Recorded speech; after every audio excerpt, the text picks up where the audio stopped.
반갑습니다.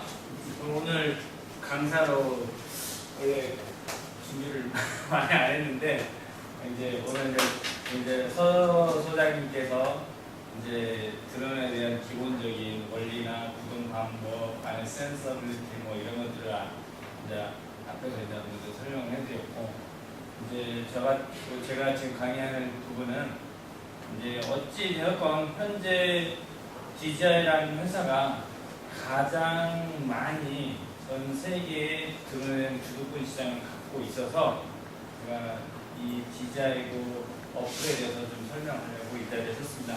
저는 현재 한국모형항공협회 광주 북부지에 총무를 맡고 있고요. 지금 현재 자격증은 국가 지도 초경량비양지 지도 조종자 자격을 소지하고 있습니다. 반갑습니다. 이병수라고 합니다.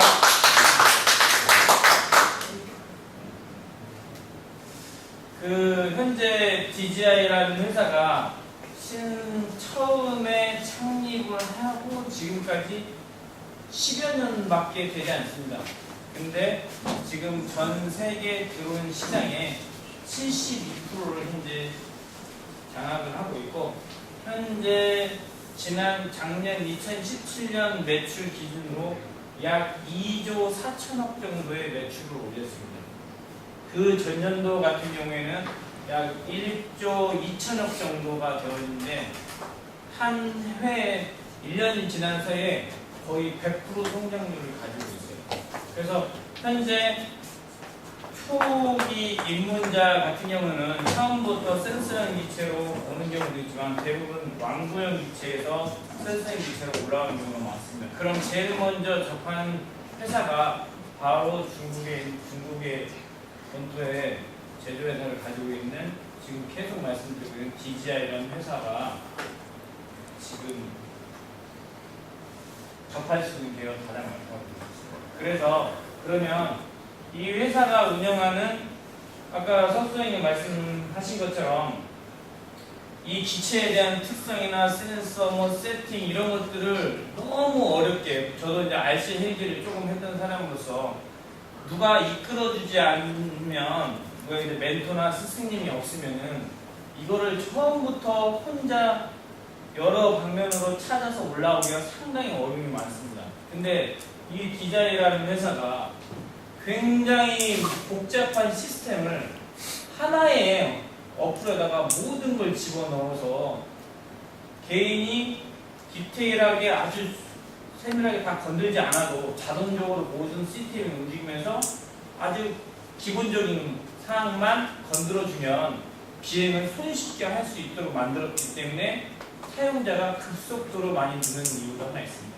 그래서 이 어플을 모르시기 때문에 처음에, 물론 이제 유튜브나 인터넷을 찾아보면 그런 부분들이 많이 있겠지만, 사실 보여지는 거하고 또 사람한테 직접 알고자 하는 내용들은 좀 다를 수 있어서 이 부분을 저희가 오늘 강의 주제로 삼았습니다.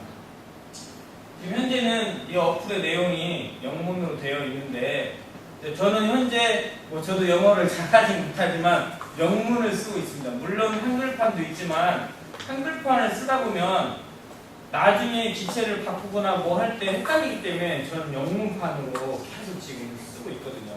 그래서 이 DJI고 어플하고 DJI고 4 어플하고 차이점이 있습니다. 가장 큰 차이점은 이제 수신에, 아까 말씀드렸던 2.4GHz, 5.8GHz 두 수신 주파수를 사용을 하는데, DJI가 맨 처음에 썼던 주파수는 라이트 브릿지 1이라는 기술이었어요.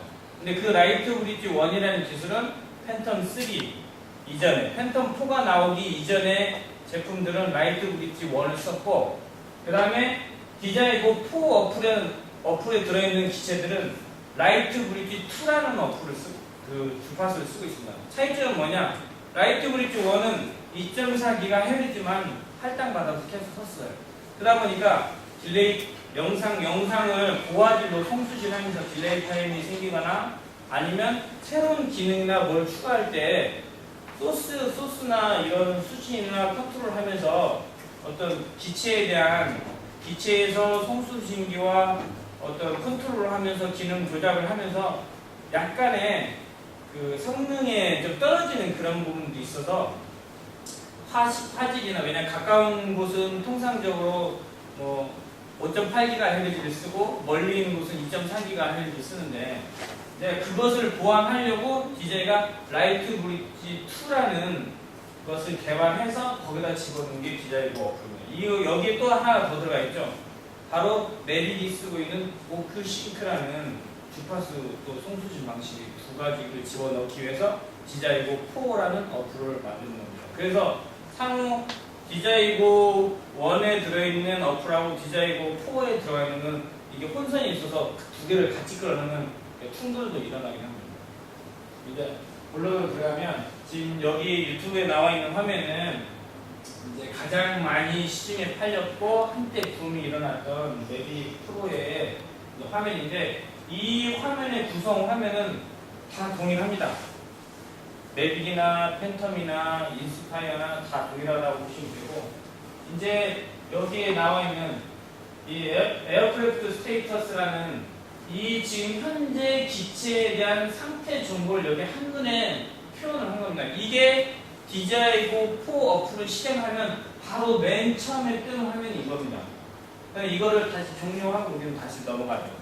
이것을 이제 저도 그동안 배우지 않고 잘 몰랐을 경우에는 그냥 단순하게 이거는 그냥 제끼고 넘어갔었어요. 아무런 신경을 쓰지 않고. 근데 여기에 모든 상태 정보가 이 기체에 대한 상태 정보가 다 나오기 때문에 굉장히 중요한 부분이에요. 저도 몰랐을 경우는 이걸 그냥 바로 엑스퍼 누르고 그냥 GPS 녹색 불만 뜨면 된다 생각해갖고 그것만 보고 있었거든요.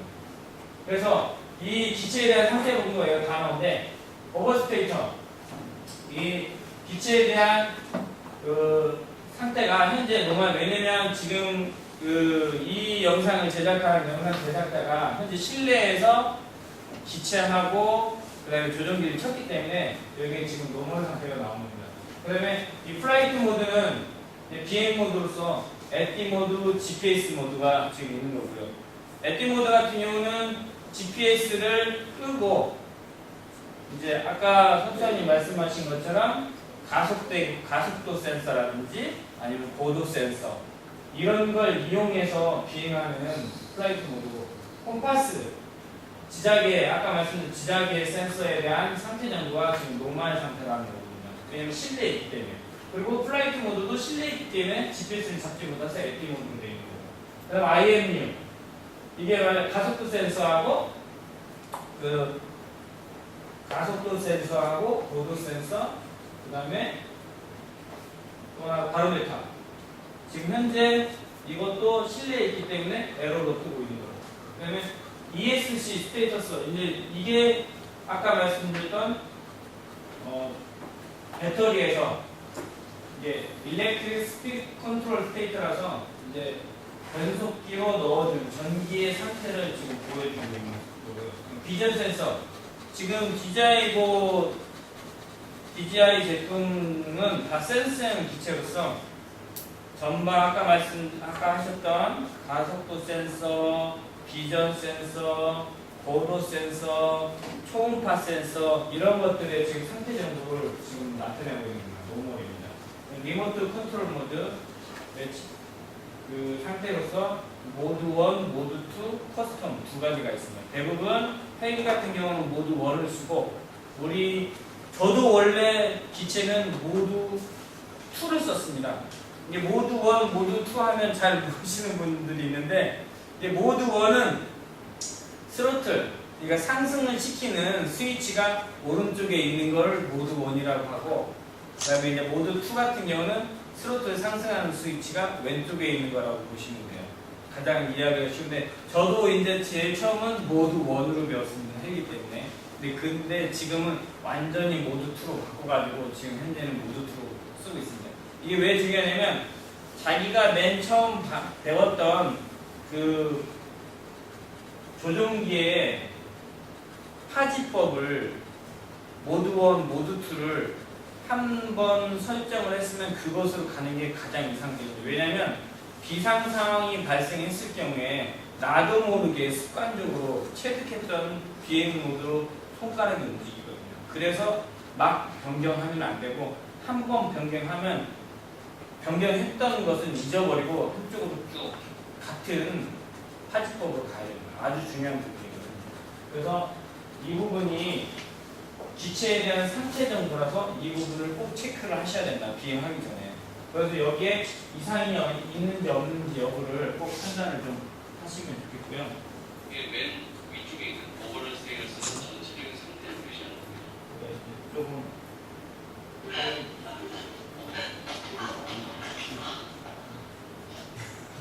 죄송합니다. 이게 무제한이라서 왜 용량을 제한한? 안녕하세요. 메이크로 이 모드를 켜줘야 돼요. 이렇게. 자, 메이크. 네. 자, 메이크.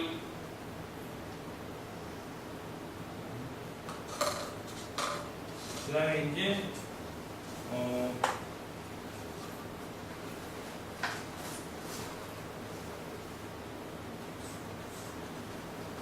그 화면에 들어가서 보시면 우측 맨 위쪽 창에 점점점 3개가 들어있습니다. 그 점점점 3개를 누르고 들어가면 메인 컨트롤러 세팅이라는 이 세팅 창이 보이는데 이제 이 창에서는 기체가 어떻게 나한테 들어오게 할 건지 또 고도에 대한 설정 부분, 거리 설정 이런 것들을 해줄 수 있는 세팅 창인데요. 이게 이제 홈 포인트 세팅이라고 해서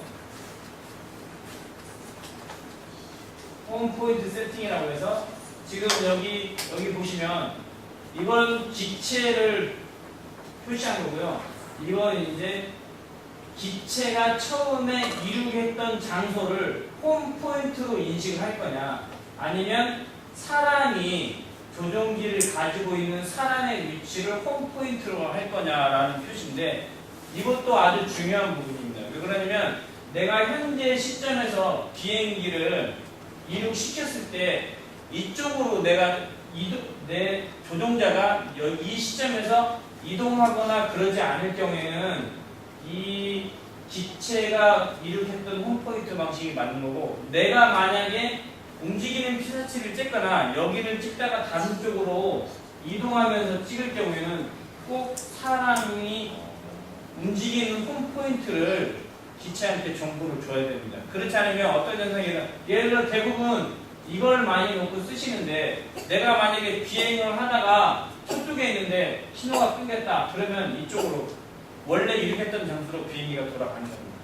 그러면 만약에 오늘과 같은 장성 황동저수지에서 그 옥상 2층에서 비행기를 날렸을 경우에 어떤 현상이 일어나느냐, 예를 들어서 지금 그 옥상 주변은 컴파스 에러가 뜨는지, 왜냐하면 바로 철판 위에서 비행기를 날렸기 때문에. 그러면 그 컴파스 에러를 뜬 상태에서 얘가 이륙을 하고 GPS 수신을 다시 받기 때문에 오류가 발생할 수 있는 여지를 항상 갖고 있는 거거든요.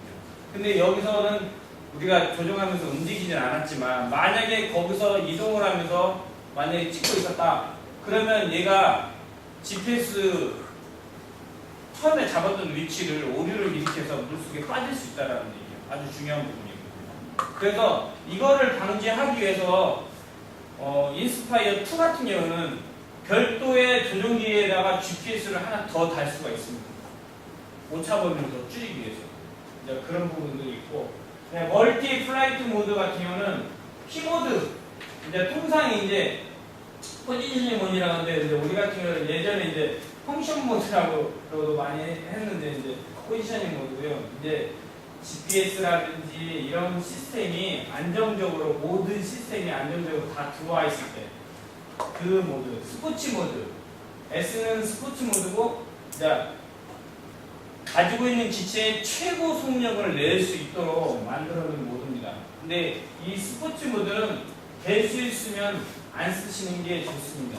이유는 뭐냐면 굉장히 높은 속도로 움직여야 하기 때문에 이 조종기에 있는 스틱의 어떤 반응 속도가 다 달라집니다. 스포츠 모드로 바꿔놓으면. 원래 옛날에는 저도 이제 RCM기를 세팅할 때 조종기를 이 값을 다 조정을 미리 해놨어야 돼요.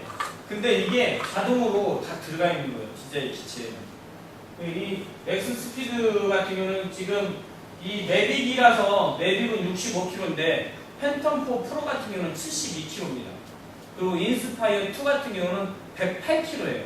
근데 원래 처음에 나왔을 때 108km였는데 DJI가 이 속도를 인스파이어 2는 좀 줄여놨습니다. 현재는 공식적으로는 94km인가 보네, 인스파이어 2. 근데 저도 테스트를 해봤는데 맥스 속도가 104km는 나오는 것으로 제가 확인했어요. 그래서 이런 부분이 있는데, 그런데 실제로 스포츠 모드로 쓸 경우에는 너무 빠른 속도로 촬영하기 때문에 촬영 영상으로는 많이 쓸 수가 없어요. 그리고 다른 센서나 이런 것들도 이 스포츠 모드에 맞춰서 있기 때문에 비전 센서 같은 경우는 아예 감지가 안 되고요. 그다음 초음파 센서 같은 경우도 감지를 못합니다. 스포츠 모드는 대부분 감지를 강제로 끄는 센서를 강제로 끈다고 보시면 돼요. GPS 센서, 뭐 고도계, 그 다음에 기압계 이런 경우는 켜놓지만 기체 자체의 안전성을 방어하기 위해서 만들어놓은 초음파 센서나 비전 센서는 끈다고 보시면 돼요. 그래서 될 수 있으면 쓰지 않는 게 좋다라고 말씀드립니다. 리턴 투 매티튜드는 말 그대로 돌아올 때 이 기체의 높이를 설정해 주는 건데 최소 20m부터 최고 500m입니다. 그럼 왜 20m 밑에를 나는 10m에다 하면 되지 않겠냐고 의문을 가지시는 분이 계세요. 왜 이 20m가 최소 고도냐면 비전 센서가 감지할 수 있는 높이가 20m라는 거예요. 최소 높이가. 20m가 아래로 떨어지면 이게 비전 센서가 감지할 수 있는 높이가 20m이기 때문에 20m 이상 올라가 버리면 비전 센서는 거의 감지를 못합니다. 고도계에 의존을 하는 거예요. 그래서 20m라고 표현을 하는 거고, 통상적으로 저희 같은 경우는 왜냐면 요즘은 고층 아파트나 산들이 많이 있어서 저 같은 경우도 약 한 100에서 120m로 설정을 해놓고 있습니다. 약 그런 의미입니다. 그래서 이 부분도 처음에 초기에 세팅할 때는 30m로 되어 있고, 그 다음에 뭐 펌업을 하거나 업그레이드를 하거나 그러면 이게 다시 30m로 돌아옵니다. 그래서 비행 전에 이 부분은 아주 중요하게 체크를 해야 돼요. 그렇지 않은 경우에는 조금 고급 기체 같은 경우는 전방 센서가 다 장착이 되어 있기 때문에 충돌 회피 기능을 이제 추후에 나오는데 그거를 피해서 오기도 하지만 이게 센서라는 게 완전히 100% 믿을 수 없는 거기 때문에 갖다 꼬라박는 경우도 있습니다. 그래서 이 부분을 기왕이면 체크를 좀 하시라는 거예요. 세팅은 킥스 모드가 서로 위에서는 사라졌다 구도를 정하고 위에서는 보이는 위치에서. 그 다음에 또 이 비기너 모드가 있습니다. 지금 이 중에서도 팬텀4 프로를 쓰고 계신 분들이 계세요. 그 다음에 메이빅 같은 것도 있는데, 이 비기너 모드를 활성화하는 순간 고도 거리는 30m로 제한이 됩니다. 말 그대로 비기너는 초보가 움직이기 때문에 높이 멀리 보내질 않아요. 단 좋은 점 팬텀4 프로에서는 좋은 점이 딱 하나 있습니다. 팬텀4 프로에서 비기너 모드로 활성화하는 순간 센서가 하나 켜집니다. 어떤 센서가 켜지는지 모르시죠? 측면 센서가 켜집니다. 팬텀4 프로는 측방 센서가 있는데 측방 센서가 평상시에는 활성화가 되지 않고 이 비기너 모드를 활성해야지만 측방 센서가 설정이 되는, 활성화가 되는 거예요. 모두 원래가 앞뒤만 센서가 있는데 측도 있다는 얘기예요? 팬텀4 프로부터는 측방에도 센서가 있습니다. 그래서 팬텀4 프로에서 측방 센서를 뺀 모델이 팬텀4 프로에서 이 측방 센서를 뺀 게 이제 그 이름이 뭐죠? 팬텀4 프로 플러스. 아니 그 있잖아요. 팬텀4 프로 또 하나 이게 중간에 플러스?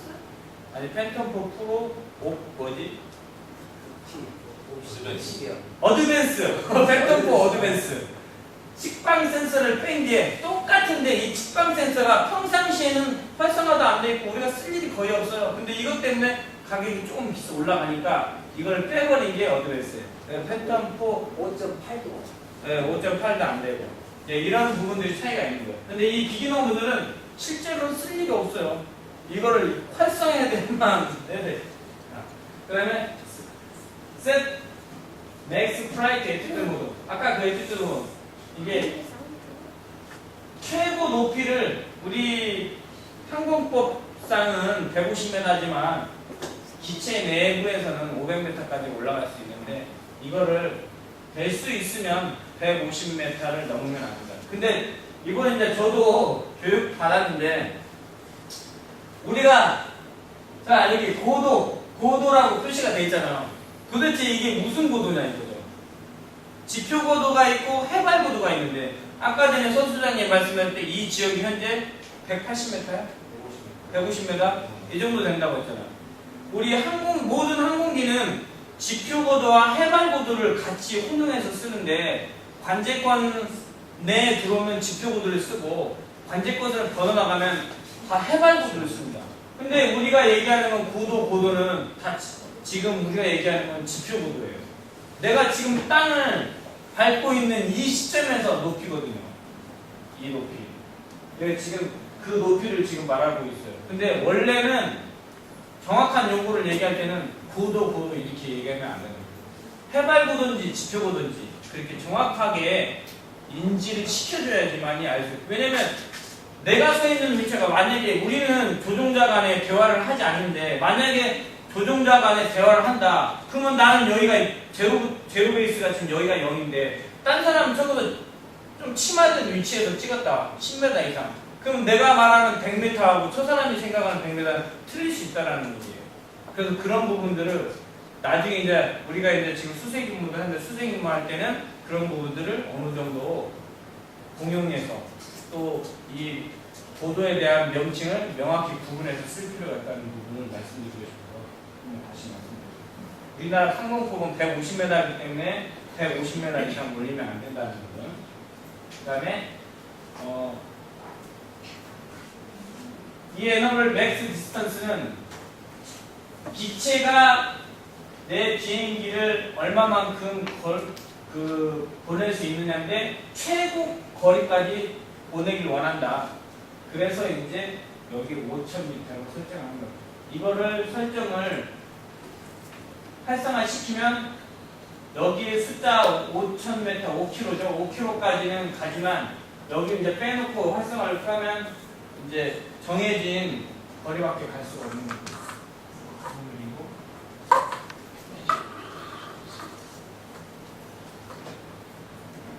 보고서 여기 그래프가 있습니다.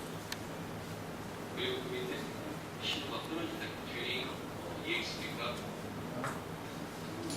그 다음에 아까 전에 그 전 페이지에 맨 아래쪽에 어드밴스 세팅이라고 이 세팅 화면이 하나 쭉 있어요. 그거 이제 설정 메뉴인데 맨 위에 보시면 게인, 엑스포 튜닝, EXP, 센시빌리티, 게인.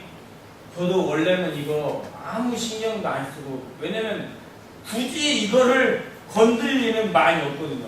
왜냐면 뭐 EXP가 이게 이제 여기 나오는데 근데 예전에는 저도 이거를 만졌습니다. 드론 할 때는 안 만졌지만 헬기할 때는 만졌어요. 이게 뭐냐면 이 스로틀 조정도의 민감도를 조정하는 거거든요. 왜냐면 사람마다 움직임이 다 스스로 다 각기 다르기 때문에 나의 민감도를 얼마만큼 기체가 반응하는 것을 얼마만큼 할 건지에 대한 부분을 이제 설정하는 건데 될 수 있으면은 초기 세팅 값을 건들지 않는 것을 다 권장을 합니다.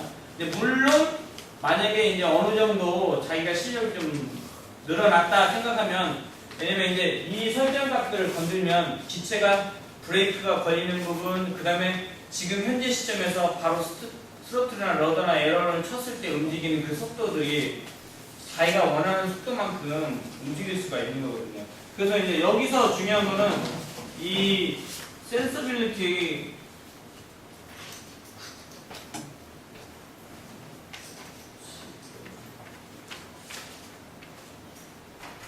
아까 이제 그쪽 하면 이제 센서빌리티인데 이 값은 한 번씩 체크를 하셔야 돼요. 왜 체크를 해야 되느냐? 이 디자인 기체가 아주 완성도도 높고 많이 팔리고 신뢰도도 높다 하지만 결국 기계거든요. 이 기계에는 물론 DJI 같은 경우는 GPS하고 수신을 처음에 조종기하고 기체를 켜고 나서 얘는 GPS하고 수신을 2번을 체크를 한다는 거예요. 상태 체크를 2번. 한 번에서 끝나는 게 아니라 무조건 2번을 체크한대요. 위성하고 나하고 상태를 정확히 맞냐를 한 번이 아니라 2번을 체크한대요. 그러니까 그런 상태인데 문제는 뭐냐면 우리 주변에 인공위성이 총 24개가 떠다닌대요. 24개가 떠다니는데 이 인공위성이 GPS 수신을 받아서 얘가 삼각법에 의해서 거리와 시간을 계산을 하려면 인공위성이 최소 3개가 붙어야 된대요. 근데 여기에 시간이라는 개념이 하나 더 붙어서 인공위성이 4개가 붙어야 된다는 거예요. 근데 디자인은 6개부터 이게 그 상태를 지금 여기 보시면 엑셀런트 투어로 지금 나와 있는데 투어가 4개인가 끼고 이게 굿이 6개인가 낄 거예요. 그 다음에 엑셀런트가 8개 이상, 6개 이상인가 낄 거예요.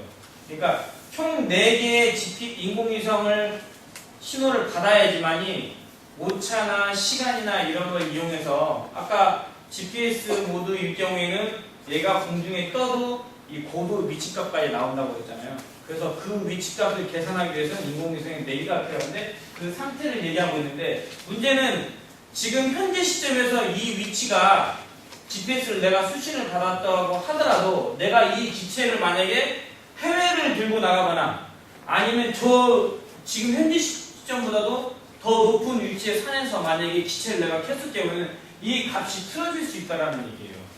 이 값이 틀어지면은 아주 작은 오차범위이지만 얘가 어떤 상황에서 갑자기 GPS 수신을 받았다고 하더라도 내가 스로틀을 올리는 순간 오차 때문에 딴 데로 갈 수 있다는 거예요.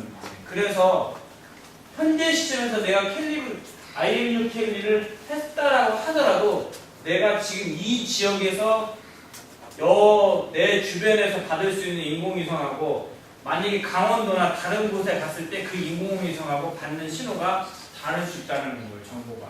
그렇기 때문에 항상 조금 멀리 가거나 높은 곳에나 아니면 바닷가, 지금 내가 처음에 날렸던 보다 더 낮은 지역에서 만약에 날린다, 그럼 이것을 캘리브레이트를 한번 해주시라는 얘기예요. 저도 사례가 있어요. 제가 2016년도에 대만에 매립을 갖고 갔다가 그때도 생각이 없이 캘리브레이트를 하지도 않고 그냥 날려봤어요. 잘 떴어요. 그런데 갑자기 오작동해가지고 얘가 벽을 갖다 그냥 때려박더라고요. 킥을 받지 않고. 그래서 차이점이 있구나. 그 이후에 또 중국을 가가지고 그때는 잘 되겠거니 했는데 그때는 잘 됐어요. 만리장 정도 나왔고. 근데 가급적이면 해주는 게 좋다. 기계이기 때문에. 그래서 그 상태의 값을 이렇게 표시를 하는데 이렇게 지금 엑셀레이터 1, 2, 자이로스코프 1, 2 이 값들을 여기다 표시한 건데 이게 항상 엑셀런트로 돼 있어야 되고 가급적이면 이게 수치가 많아야 좋은 거라고 그렇게 아무튼 알고 있습니다. 그래서 그리고 그 다음에 이제 콤파스 지자개 콤파스 아까 지자개라고 말씀하셨죠? 이 나침반 센서 상태는 그러니까 나침반이 아까 소수장님이 보여드린 것처럼 이게 지구 자기장에 영향을 받기 때문에 지금 한국 원자력 연구원에서는 지금 기체를 사용하시는 분들은 레드2 플라이라는 어플을 지금 쓰고 계실 거예요. 거기에 지금 실시간은 아니지만 약 그 2시간인가 3시간의 정보를 지금 거기서 지구 자기장 정보도 계속 지금 나오고 있어요. 거기에 5 이상이면 띄우지 말라는 권고사항이 있습니다. 우리가 지금 현재 이제 태양풍의 영향을 이제 국내도 많이 받고 있어서 될 수 있으면 띄우지 말라고 하거든요. 그래서 그 지구 자기장의 영향을 이 전자 나침반은 받고 있어서 철판 위, 그 다음에 주변에 고압선이 흐르는 지역 이런 곳에서는 될 수 있으면 띄우지 말고, 만약에 콤파스 그리고 기자의 기체는 그런 부분을 인식을 잘해서 일정 수치 이하로 떨어지면 바로 콤파스 에러로 빨간색으로 표시를 해버리기 때문에 그 옥상이나 이런 데서 콤파스 캘리브레이트는 하면 안 되고, 기왕이면 도로 같은 경우도 도로 밑에도 철근들이 깔려있는 데가 많거든요. 그래서 일반 평지에 있는 도로 그쪽에서 잡되, 그리고 평평한 경사진면이 아닌 될 수 있으면 평평한 면에서 평평한 면에서 콤파스 캘리브레이트를 하셔야 됩니다. 이 콤파스 캘리브레이트를 할 때 비슷한 경사면에서 만약에 하면 모든 게 다 틀어집니다. 기체에 대한 정보를 내가 기울어진 상태로 인식하기 때문에 될 수 있으면 평평한 면에서 하셔야 돼요. 물론 콤파스 그 다음에 IMU가 정상적으로 됐다고 하면 기자의 기체에서는 그 오류 정도를 또 수정하려고 나름대로 노력을 하지만, 내 스스로 조종자는 항상 그런 노력들을 미리 해야 된다는 얘기예요. 그걸 하지 않고 간과하고는 하면 기체가 언제 나한테 달려들거나 아니면 다른 사람한테 피해를 입힐 수 있다는 부분입니다. 그래서 이 부분도 아주 중요한 부분입니다.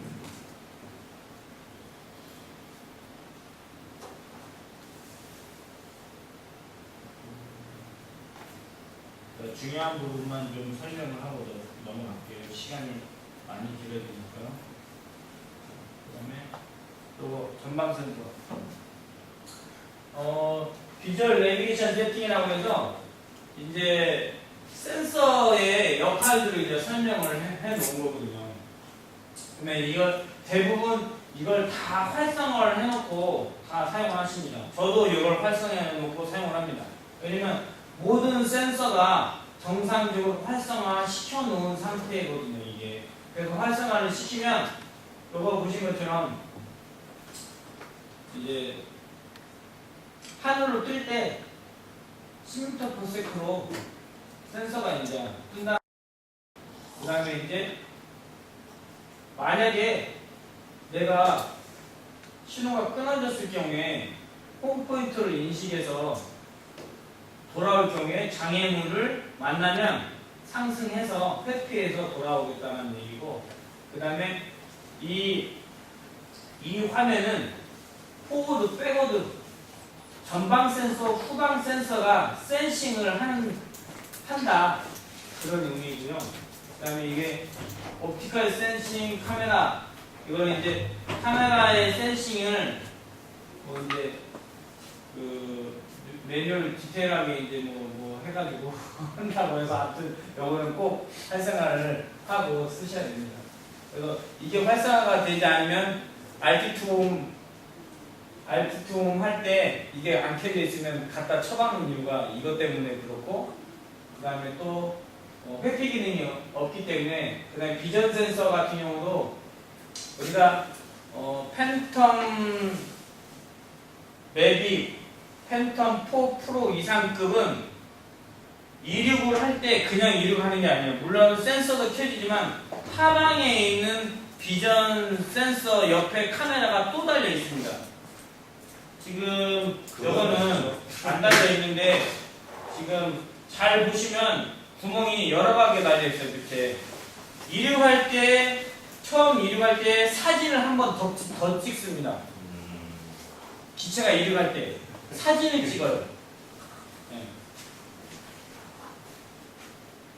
여기 보시면 여기에 이제 초음파 센서고, 여기에 아주 조그맣게 여기 구멍이 뚫리는데 이것도 카메라 역할을 하는 겁니다. 그래서 얘는 이륙을 할 때 자기가 이륙했던 장소를 사진을 한 번 더 찍어요. 그래서 나중에 찾아와서 홈포인트로 내려앉을 때 내가 이륙했던 장소의 사진하고 비교를 한 번 더 시도를 해요. 기자가 정말 대단한 회사거든요. 그래서 이런 왕구형 기체인데도 불구하고 오차범위가 지금 제가 볼 때는 뭐 1m 이내요. 거의 그 자리에 차지오는데 좀 벗어나도 1m 이하거든요. 근데 그 1m 이상으로 벗어났다 그러면 센서들이 정상적으로 세팅이 잘 안 되는 부분이에요. 그건 좀 다시 한번 조정을 해요. 그래서 홈포인트를 인식하는데 거의 그 자리에 30cm나 50cm 안에 들어왔다 그럼 정상적인데 1m 이상 벗어났다 그럼 센서들이 약간 캘리브레이트가 덜 돼 있으니까 다시 캘리브레이트를 잡아주라는 거예요. 그래서 얘를 이륙시킬 때는 똑같은 패턴 경우에는 그냥 맨 땅이나 보도블럭 무늬가 있는 똑같은 무늬에서 이륙시키는 것보다는 얘가 카메라가 인식할 수 있는 패턴을 인식할 수 있는 그런 곳에서 이륙하는. 그래서 우리가 착륙장을 하나씩 갖고 다니죠. H마크가 되는. 그걸 갖다 놓고 하면 올라가면서 사진 한번 딱 찍어요. 스스로 기체 자체에서. 그래서 돌아올 때 그 사진과 비교를 한 번 더 한다는 거예요. 그래서 그 좌표값을 조금 벗어나면 야가 스스로 계산을 해서 최대한 거기에 맞춰서 내려앉는 거예요. 이게 매빅 팬텀 4 이상에는 달려있어요. 그런 기능을 얘기를 하는 거예요.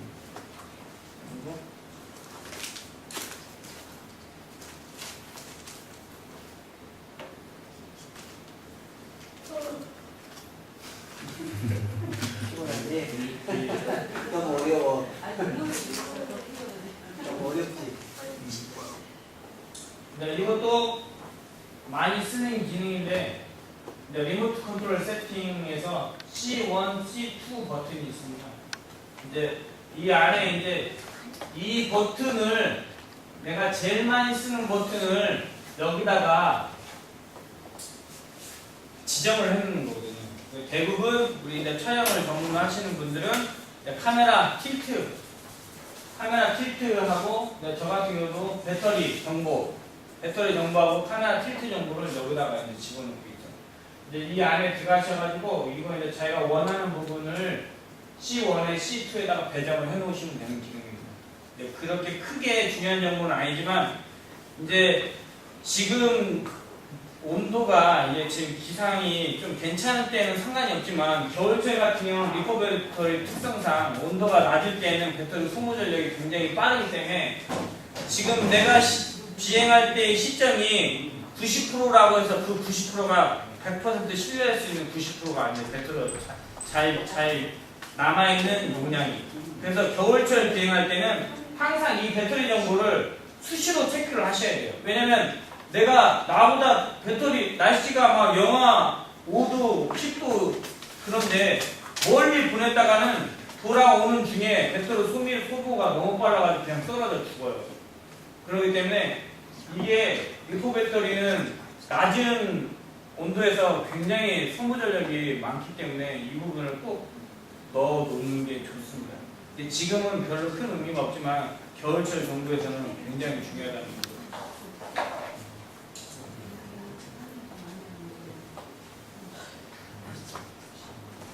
그 다음에 이 이미지 트랜스미션 세팅 채널 모드입니다. 이제 오토 모드가 있고 커스텀 모드가 있어요. 이제 오토 커스텀 이제 지금 이거 보시면서 말씀드렸는데 이걸 커스텀 모드 딱 눌러보는 순간 그래프가 막 이렇게 요동을 쳐요. 그 요동치는 그래프 중에서 유독 한 채널이 많이 녹색 정보가 뜨는 정보가 있어요. 채널이. 근데 DJI 같은 경우는 현재 14채널인가 해가지고 이제 들어가보면 1부터 14까지인가 나와 있을 거예요. 그 채널에 지금 내 기체와 조종기관의 주파수에 가장 이상적인 신호를 제일 센 신호의 정보를 거기다 표시를 해주는데 이걸 언제 쓰느냐? 여러 사람이 편대 비행할 때 이걸 씁니다.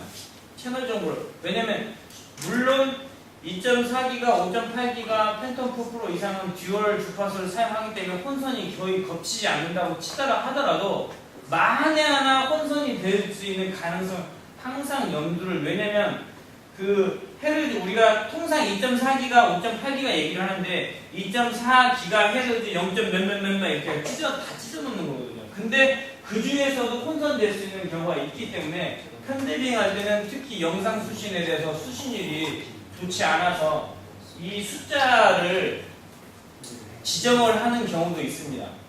왜냐면 기차하고 나하고 제일 좋은 상태가 제일 좋은 주파수 채널을 사람마다 지정을 해놓으면 그래도 영상 수준이 조금 더 오토 채널보다 나을 수도 있어요. 현장에서. 그래서 커스텀 모드를 쓰는 거. 오토 같은 경우는 지가 스스로 계속 노력을 많이 하죠. 채널을 잡으려고. 그러면 배터리 소모가 빨라져요. DJI에서도 그 부분은 인정을 하고 있습니다. 왜냐하면 우리 핸드폰도 마찬가지예요.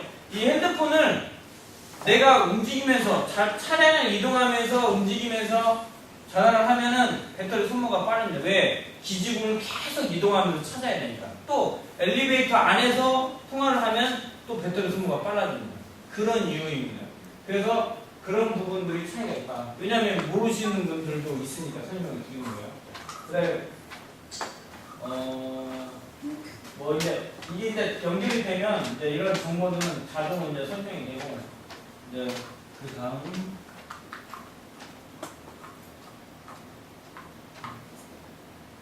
배터리 정보거든요. 이제 아까 서수자님이 말씀해 주신 것처럼 배터리 정보가 있는데 이게 3개가 떴다는 건 얘가 3셀이라는 거예요. 이게 지금 매빅 프로니까 매빅은 3셀로 된 배터리다. 3.7V 배터리가 그 3개가 연결이 되어 있다. 이제 그런 정보를 여기다 표시해 놓는데 이제 여기서 해야 될 부분은 뭐냐면 이 크리티컬 로우 배터리 워닝 정보 이거는 얘가 10% 지금 여기다 10% 놓으면 10%를 인식하는 순간 무조건 현재 시점에서 바로 그 자리에서 랜딩을 시도합니다. 이 기체는. 그 다음에 로우 배터리 워닝 대부분 30%다 많이 놓고 쓰죠. 저도 물론 30%에서 25% 정도에 놓고 씁니다. 로우 배터리가 뜨면 다들 경험해 보셨겠지만 그때부터 알람이 들어오기 시작합니다. 시작하다가 이 10%를 딱 치는 순간 그 자리에서 랜딩을 해요. 물론 내가 스로틀을 강제로 올리면 기체는 강제로 랜딩을 하려고 하고 내 스로틀을 올리면 내가 신호가 우선순위이기 때문에 물론 기체 정보에서 스스로 그 자리에서 랜딩을 시키고 있지만 내가 기체를 끌어올리면 끌어올려집니다. 물론 그 힘이 너무 충돌을 인해서 쓰기 때문에 배터리도 별로 없어서 아주 그 서로 상충되는 신호를 보내고 있기 때문에 그 신호를 이기기 위해서는 또 많은 내부적에서 싸움이 일어나기 때문에 절대 좋은 것은 아니에요. 그러나 스로틀을 올리면 기체를 어느 정도는 움직일 수는 있습니다. 그래서 이런 부분들을 그러니까 이런 것들을 생각하고 비행을 해야 되겠죠. 일반인들은. 왜냐면 이런 것들을 생각 안 하고 너무 빨리 기체를 보내버리면 나중에 회수할 때 어려움이 좀 있어요. 예, 통상 뭐 매빅이나 팬텀4 같은 30%대의 경우에 맥스 거리는 약 3km가 좀 못 되는 것 같아요. 제가 해보니까 3km. 왜냐면 3km면 여기까지 오면요 딱 거의 8% 7%가 넘는 8% 7% 아주 위험하죠. 저 같은 경우도 한번 경험을 해본 적이 있어요. 네, 그런 거고 그다음에 이제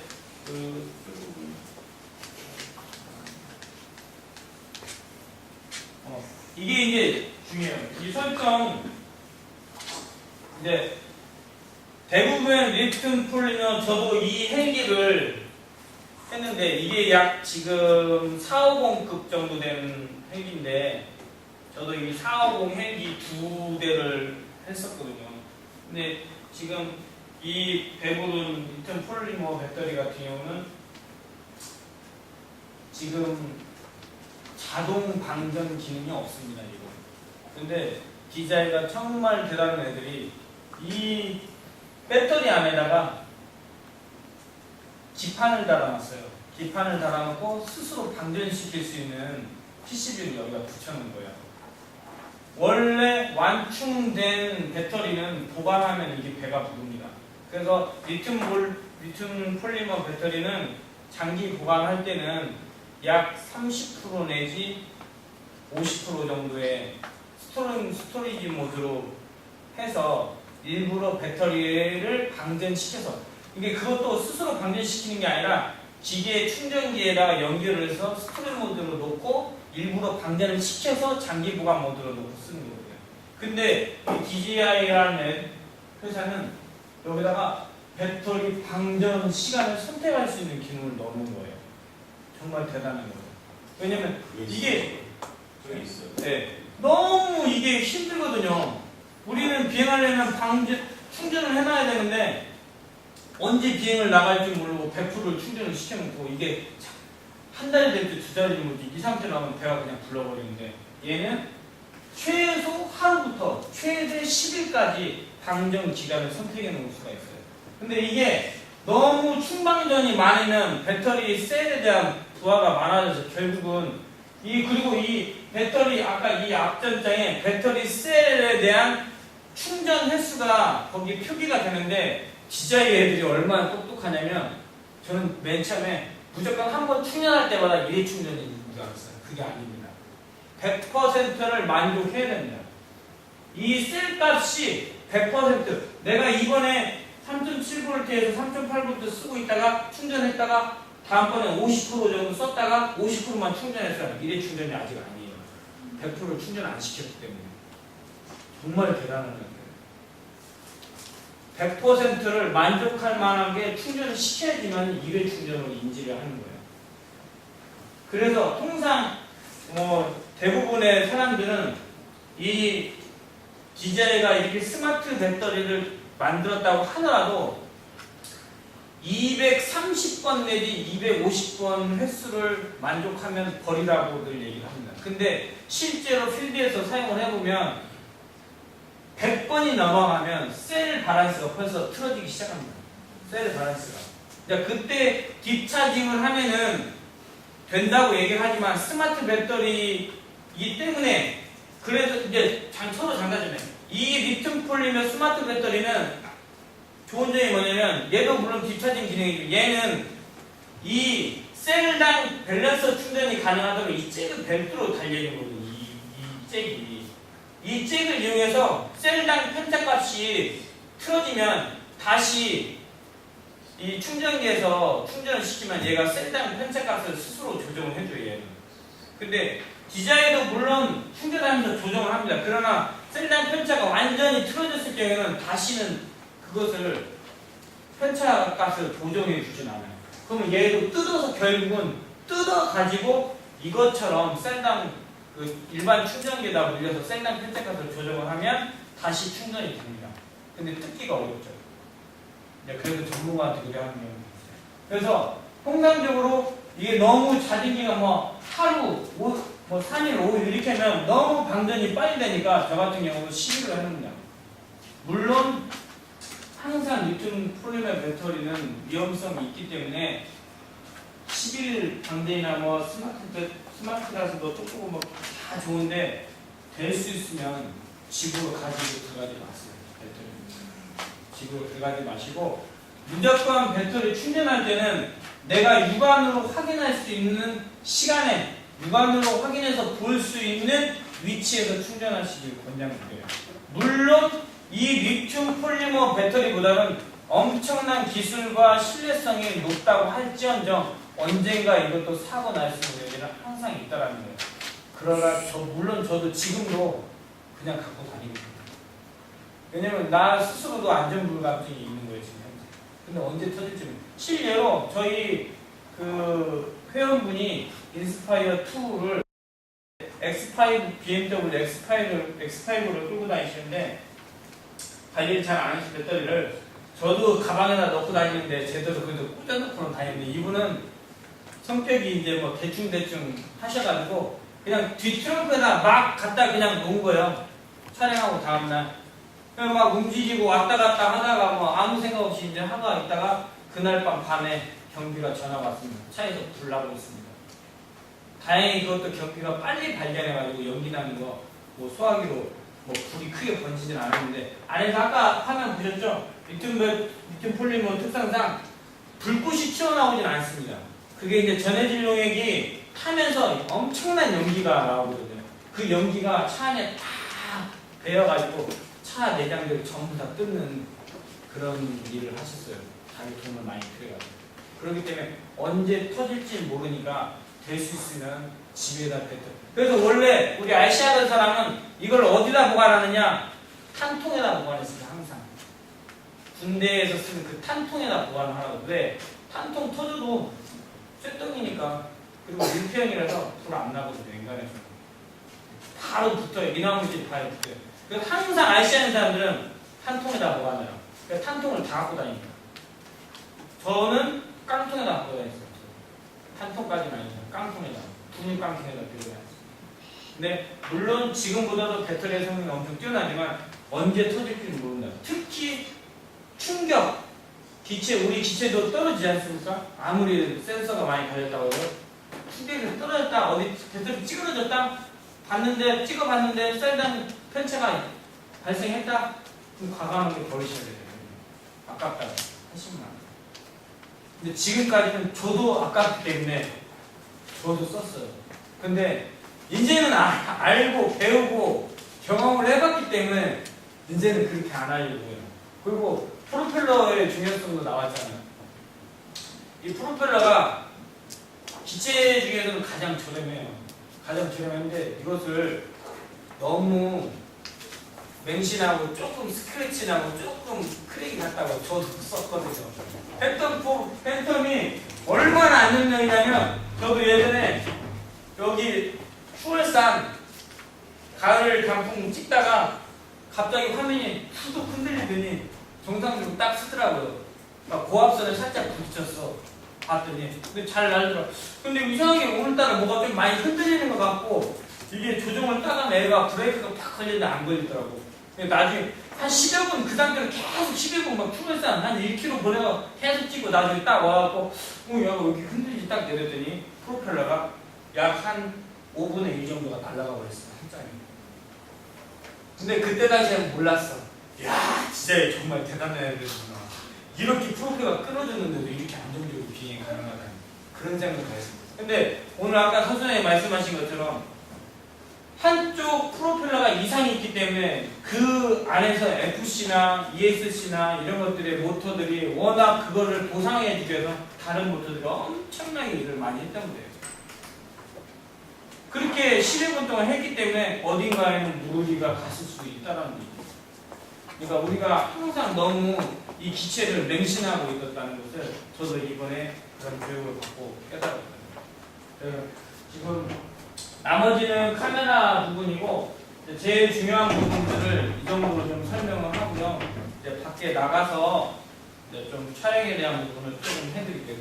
제가 시간을 너무 많이 뺏어가지고 이 정도로 마무리하도록 하겠습니다. 혹시 궁금한 사항 있으십니까? 그러면 배터리를 차 안에도 못 놓고 그 우리 보관할 때 차에 주차해놓고 여름엔 덥잖아요.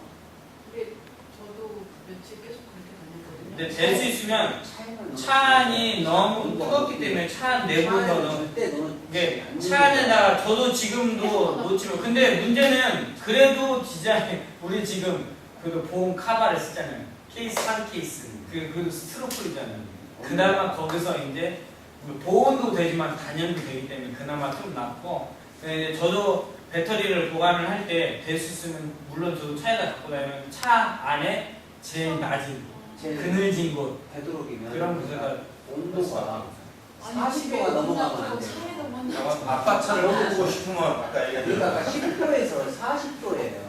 내가 예. 여기서 이제 시간이 많이 남았네요. 제가 DJI 고프로 되게 보고 싶었는데 또 봐서 왔습니다. 또 모르는 새로운 센서들이 많이 있네요. 근데 여기서 아까 우리 동수님도가 얘기한 게 캘리브레이션 얘기했잖아요. 왜 그 부분이냐면 이해를 하시면 좋죠. 아까 다 설명해주고 싶었는데 다 모르겠는데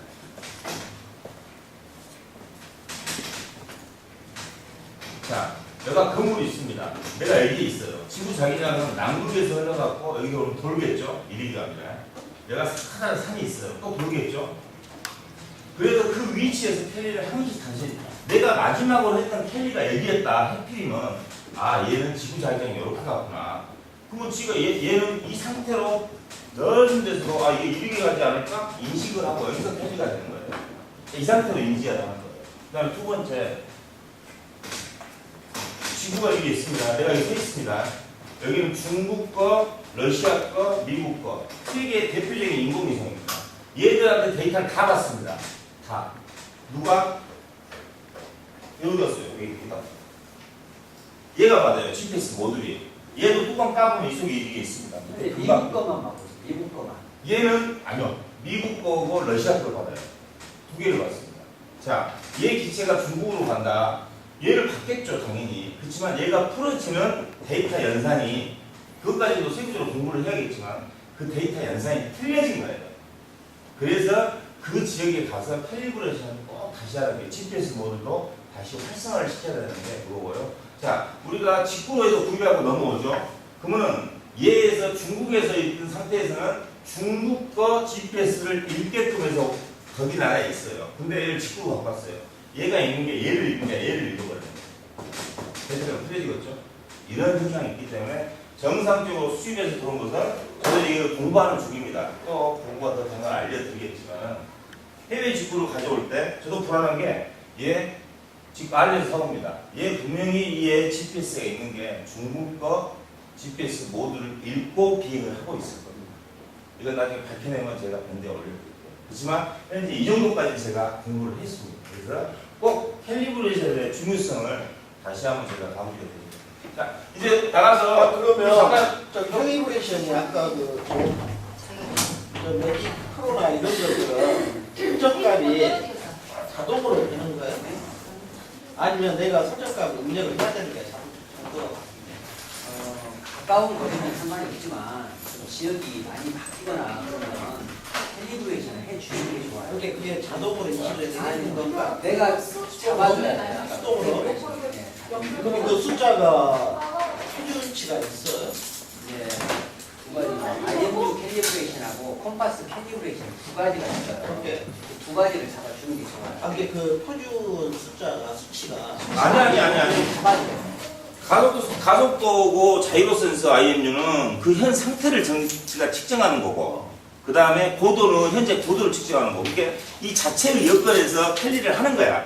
네가 현재 어느 위치에 있고 네 기체가 여러 개 있냐 측정하는 거야. 그 다음에 컴퍼스는 이게 이제 하늘에 떠다 있는 자기장을 지가 감지하는 거야. 자기장을. 자동표를 키면 예. 이게 자동으로 세팅이 되는 거예요. 쥐가 이제 감지하는 거지. 그래갖고 이 마지막 단계에 또 틀리려고 지금 틀리다 마크같이 이제 앞으로 들어가면 에러가 떠있겠지. 네가 했던 거 지금 뭐좀 그냥 위치가 그지 같다 말하겠지. 그 캘리를 하라니. 근데 그러면 그 수치를 내가 넣어야 된다. 아니지. 자동으로 이제 업데이트 시스템이 나는 그것까지는 안 들어봤어. 근데 자관을 해야 된다고. 위치가 많이 바뀌면. 조종기 전원 시간이 조종기가 아니고 기체가 있네. 기체 조종기가 있네. 기체가 있네. TN이라는 자, 한번 떼다 넘어가서